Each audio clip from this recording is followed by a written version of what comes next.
अस्सलाम वालेकुम, कैसी हैं आप सब? उम्मीद करती हूँ आप सब खैरियत से होंगे। यहाँ मैं बाहर का मौसम देख रही थी, बादल खूब अभी भी आसमान पे आए हुए हैं और बारिशें हर तरफ हो रही हैं और इसी वजह से अभी तक मौसम भी बहुत मज़े का चल रहा है, रमज़ान भी बहुत अच्छा जा रहा है। तो यहाँ मैं आज पोटैटो चीज़ बात बना रही थी, तो इसकी रेसिपी मैं आपसे शेयर करूँगी। सबसे पहले मैंने 3 अदद उबले हुए आलू ले लिए हैं और इनको मैं पोटैटो मैशर से अच्छी तरह मैश कर लूँगी।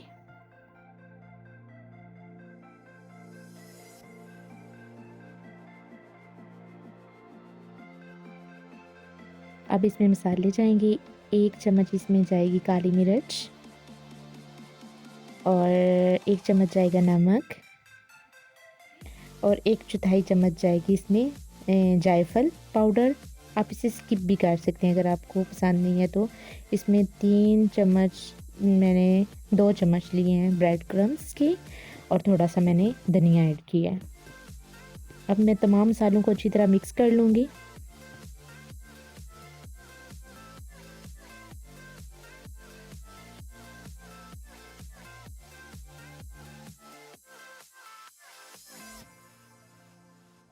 अब मैं इनको शेप दूंगी। इसके लिए मैंने सबसे पहले हाथों पे हल्का सा ऑयल लगा लिया है। अब मैं थोड़ा सा ये मिक्सचर लूँगी इस तरह से और इसकी फिलिंग मैं चीज़ से करूँगी। इसके लिए मैंने मोज़रेला चीज़ इस्तेमाल की है।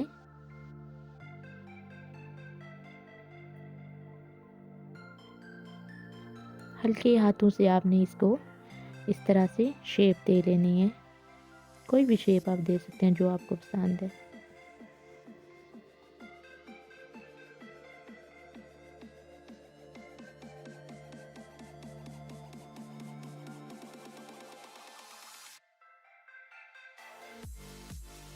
यहाँ पर मैंने तकरीबन 2 चम्मच मैंने मैदा ले लिया है, उसको मैंने अच्छी तरह छान लिया है और अब मैं इसे पानी की मदद से इसकी लेई तैयार कर लूँगी। ये फ्राई करने के लिए हम लोग इस्तेमाल करेंगे। आप चाहें तो अंडा भी इस्तेमाल कर सकते हैं। इस तरह से इसकी कंसिस्टेंसी रखनी है आपने। बहुत ज़्यादा इसको थिक भी नहीं करना, बहुत ज़्यादा आपने इसको थिन भी नहीं रखना। इसमें थोड़ा सा नमक मैंने ऐड किया है और थोड़ी सी काली मिर्च डाल के मैं इसको अच्छी तरह मिक्स कर लूँगी। अब इस तरह से करके इसमें मैं डिप करूँगी।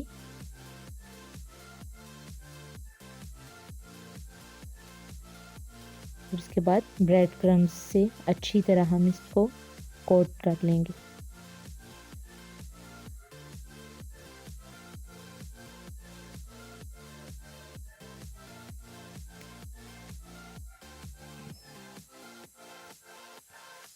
अभी यही प्रोसेस मैं सब पे कर लूँगी बारी बारी। अब हम इसे फ्राई करेंगे। फ्राई करने के लिए एक पैन में मैंने ऑयल गर्म होने के लिए रख दिया है।